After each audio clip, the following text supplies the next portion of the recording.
Hello students, today we are here to study a chapter of your alternative English. This is a very important chapter of your course because a lot of questions are asked from this chapter. This is also a very interesting chapter, it is a very touching story. So come, let us have a look at this chapter. The name of the chapter is The Gift of the Magi. The name of this chapter is The Gift of the Magi. Before I go into the chapter, I would like to ask you a question. Have you ever given or received a gift? Have you ever given or received a gift? Now, if you have ever given a gift, what do you think before giving a gift? Do you think at all? We might think, while giving a gift, we might think about the cost that will be incurred in the gift. What will be the price? We think of the budget constraint, we think of the budget. And what do we think? Do we think anything about while giving the gift? Now, I want to ask you another question. What is the quality of a good gift? Sometimes we say this gift is good, this gift is not good. What are the qualities of a good gift? What would you say? What are the qualities of a good gift? Some people would say the qualities of a good gift are something like utility. How can I use this gift? You give me something, if I am able to use it, for maybe I will consider it as a good gift. But you give me something that I can't use, for me it might be a bad gift, right? So usually this is the way we sort of measure or qualify a good gift and a bad gift. But actually, if you think deep, you will see that the quality of a good gift, the quality of a gift should be measured not in terms of its price, not in terms of its utility, but the real quality of a gift lies in its utility, lies in its what? Real quality of a gift lies, the real quality of a gift lies in what? It lies in the sacrifice that has been made to get the gift. Are you getting the point? The quality of a good gift lies in the sacrifice that has gone into giving the gift. If you have to gift something to somebody, you will have to make sacrifices for that, is it not? Either in terms of money or in terms of time. Suppose you want to get somebody a gift, maybe a flower that is available at the far end of your town. So you will have to invest time into it. You have to go to the far end of the town and get that flower. Though it is for free, but the time that you have invested there is a sacrifice. Or suppose I know that my friend is interested in photography. So I wish to give him a camera or a mobile phone with a good camera. So for that I will have to invest money. The sacrifice that goes into getting a gift is the quality of the best gift. Please remember this point. It is very essential for understanding this chapter. So what is the real quality of a gift? The real quality of a gift lies in the sacrifice that goes into giving the gift. So the title is The Gift of the Magi. You know what is a gift? What is Magi? Please take care. It's not the Maggie you eat, but the Magi. It has a different meaning. What is Magi?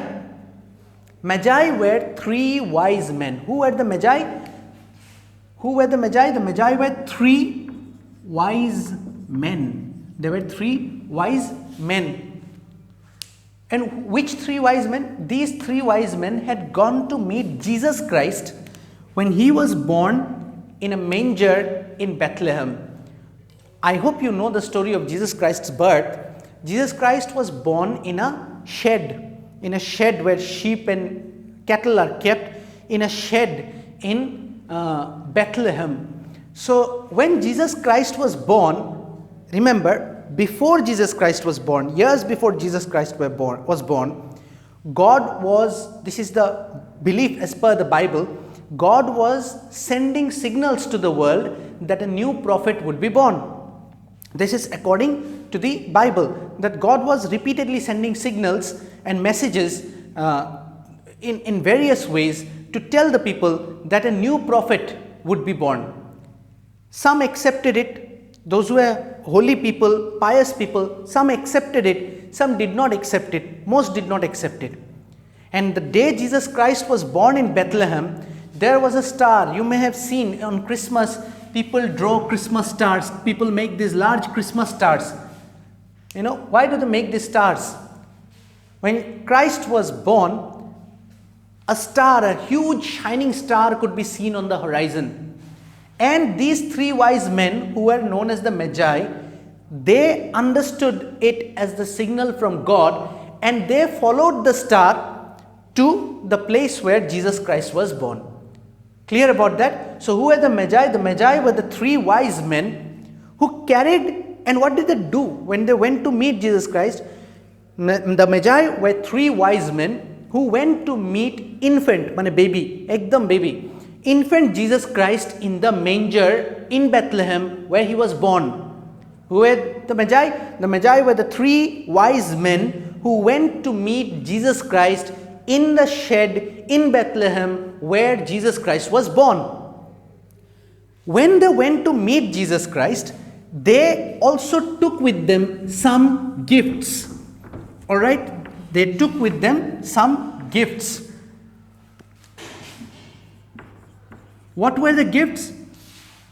One of them took gold, one of them took frankincense, and one of them took myrrh. Now what are these? Gold, you know what is gold. Frankincense is an aromatic substance which you can burn and it gives out smell, scent, good scent. You know incense sticks or dhup kati. Frankincense is basically dhup, or as we call it dhuna. Alright, so if you burn that substance, it will give out very nice fragrance. And myrrh is an embalming oil. Embalming, it's a oil with which you embalm the dead bodies. What is embalm? You know, balm. Sometimes when we have headaches, we take some balm, say Jhandu balm or Vicks, we rub it, right? When you rub balm, you can say when in this ancient country of Egypt, when the kings died, they would take this balm, some special kind of balm, not Vicks vapor rub, but special kinds of balm that were made from spices and other plant products. They would take that paste and rub it, cover the dead body with the balm. This process was called embalming. This process was called embalming, to wrap a dead body completely in special kinds of balm. They would do this. Why? Because that preserved the dead body. That did what? Preserved the dead body. So what were the three gifts that the wise men took? The three gifts that the wise men took were gold, frankincense, and myrrh. Now they are wise people. Their gifts are also wise. Alright? See, gold is the symbol of purity and also the symbol of kingship. Alright? Kingship. Gold, it's a precious metal, so it is a symbol of kingship, the leader. Frankincense is a symbol of piety and holiness. Alright, frankincense is a symbol of piety. You know what is piety? Holiness, holy, pavitrata. Piety and holiness, religiousness. And myrrh is the symbol of the dead. Because as I told you, myrrh is a kind of balm with which you wrap the dead bodies. So it is the symbol of death. So in a sense, these three gifts symbolized the entire life process.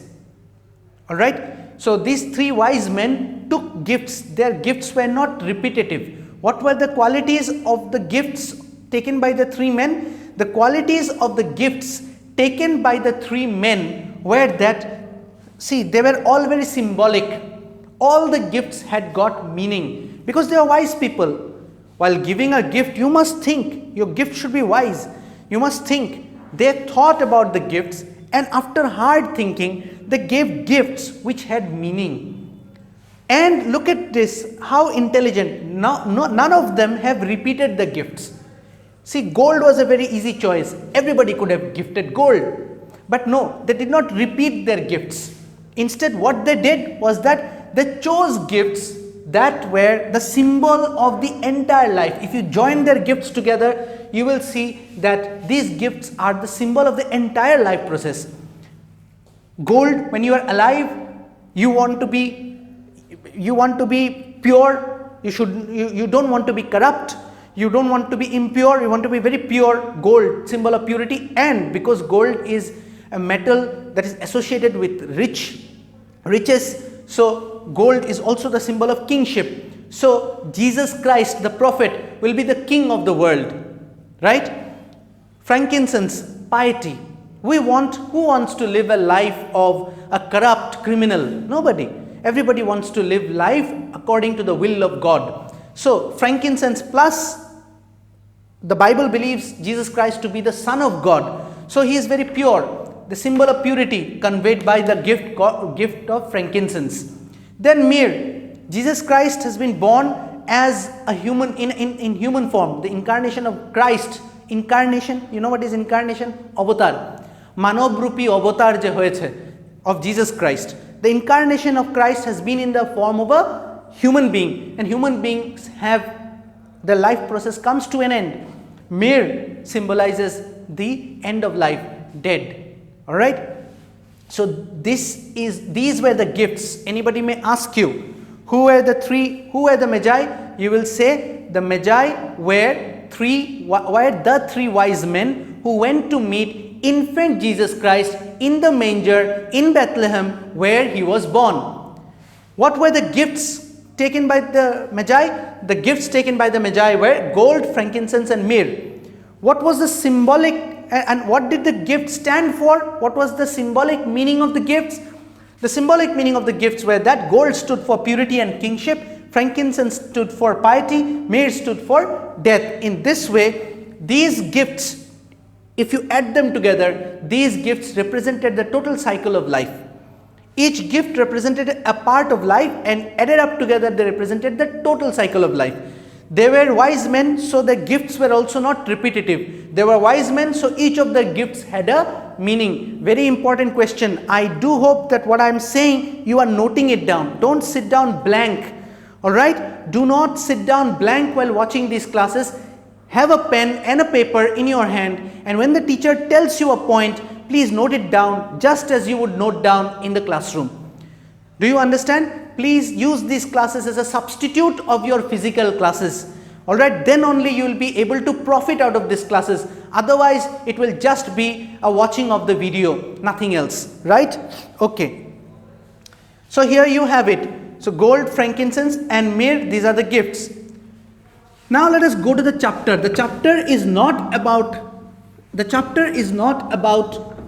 Magi, yet you have to know who are the Magi.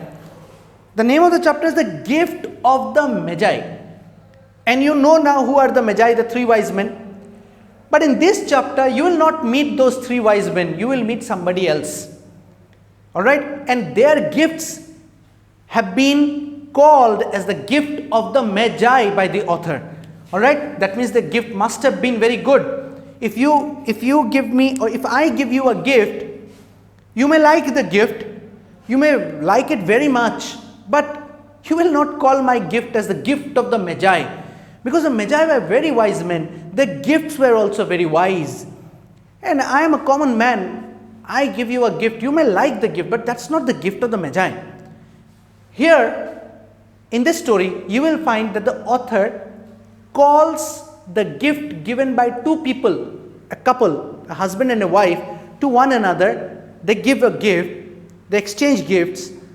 And those gifts were so good that the author says that this is the gift of the Magi. Now the name of the author is O. Henry. O. Henry is an American short story writer. This is not O. Henry's real name. So what is the real name of O. Henry? I want you to go open your book, and in the section where they have written about the author, you will find his real name, and I want you to tell me the real name. What was the real name of O. Henry? This question is very, very important. This question is very, very important. So the real name of O. Henry was something else. Suppose his real name was WSP. You find out what is his real name. Please open the book and find out. This is his real name. Then what is this name? This is the name. This name is called the pen name. Pen name, or you can also call it as pseudonym. Pseudonym or pseudonym, whatever you like to call it. Pen name. You can call it a pen name because he uses this name while writing. Fine. So this is O. Henry. O. Henry is an American short story writer. He's a very famous writer, and most of his stories deal with soft human emotions. All right, they deal with soft human emotions, and you will see this is a very, very, very nice story. So this lecture will be a two-parted lecture on this chapter. It will be a two-parted lecture on this chapter. So today we'll look at one part of the lecture. So let's start. In the story, there are two characters. How many characters? Two characters. Who are they? One is Della and one is Jim. These are the two characters in this story, Della and Jim. Jim and Della are husband and wife. They are what? They are husband and wife, and they live together in a flat in New York. Okay, they live in a flat in New York. Now remember that Della and Jim are not very rich. They are a working class, the husband works, Jim works, and recently Jim's income has fallen down. Alright, recently Jim's income has come down. The extent to which he was earning, jitna kamata tha, usse kam kamata hai abhi, his income has come down. When this story starts, at that time you will see that Della is sitting and counting some money in her hand. Alright, she is counting some money in her hand, and this is the third or fourth time she is counting the same amount of money. How much money? $1.87. She is counting repeatedly. It's not at all any great amount of money. It's a very small amount of money. It's like saying in your hand you have got 1 rupees and 87 paisa. Same kind, same way. $1.87. And she's counting it again and again. Why do you do this? You do this in the hope. Alright? You do this in the hope. Suppose you want to buy a Boneville chocolate, and that chocolate costs rupees 50, and you have got only rupees 30. What do? You count it again and again in the hope that maybe it's a calculation mistake. Maybe if I count it again and again, in the hope that the money might increase. So she is counting it repeatedly, $1.87, and the more she counts, she's becoming very sad. She's what? She's becoming very sad. Why? Because tomorrow is what? Tomorrow is Christmas. Tomorrow is what? Tomorrow is Christmas. And what happens if tomorrow is Christmas? Why is she counting the money? Any idea? You see, in Christmas, there is a tradition that you must give gifts to your loved ones. Do you understand? On Christmas, it is a tradition that you must give gifts to your loved ones. Christmas is a celebration, it's a joyous occasion. It's a very joyful festival. Are you clear about it? It's a very joyous festival of happiness. Every festival is a festival of happiness, but then Christmas is explicitly associated with happiness, and the belief is that we should not be happy alone. We should share the happiness, and to share the happiness we should give gifts. Is it clear? So to share the happiness, so Christmas is a festival of joy. Alright, the songs of Christmas, which are called Christmas carols. Alright, carols are songs that are full of joy. If I tell you the line of one Christmas carol, joy to the world, the Saviour's here, let earth receive her King. Look at the kind of line that the song has. Joy to the world, the Saviour's here, let earth receive her King. So these kind of songs are associated with Christmas. It's a festival of happiness. And happiness should be shared. You should not be happy alone, sitting in your room, and maybe in your next room somebody is sad. Alright, that should not be. That is why people give gifts on Christmas. Also, remember, Magi, remember, what did they do when they went to see Jesus Christ in the manger? They took what? Gifts. They took gifts with them. And the Magi are the people who started this tradition of giving gifts in Christmas. Now my question to you, who are the people who started the tradition of giving gifts in Christmas? Who were the people who started the tradition of giving gifts in Christmas? Clear? Good. So now we go. So tomorrow is Christmas and our Della is very sad. Tomorrow is Christmas and she is very sad. Why? Because she has got only $1.87 in her hands and she wants to buy her husband Jim a gift. She realizes $1.87 se kuch nahi hone wala hai. She will get nothing out of $1.87, so she's sad. And how has she collected this $1.87? That is also another very important point of this chapter. This $1.87 she has saved by very heavy bargaining with the grocers and the vegetable sellers. When she goes to the market to buy vegetables or she goes to the market to buy grocery items, what she does, she bargains very heavily with the storekeeper. So much does she bargain that at times she herself feels ashamed by that bargaining. And by bargaining every penny she has saved to save $1.87. Why is she bargaining? Remember, they are not very rich people. They are poor. Okay, just able to manage themselves. So $1.87 she has saved like that, and even after such hard bargaining, she has not been able to save enough money to buy Jim a gift. That is why she is sad. Question may be asked, why do you find Della crying or weeping? Della is crying because she is sad. Tomorrow is Christmas and she wants to buy a gift for Jim. She does not have enough money with her to buy the gift. Clear? Alright. So she is crying. She thinks, how can I buy the gift? How can I buy the gift? Alright. While she is crying and crying, there comes a point when she goes and suddenly, while she is passing like that, walking like that, suddenly her eyes fall on the mirror.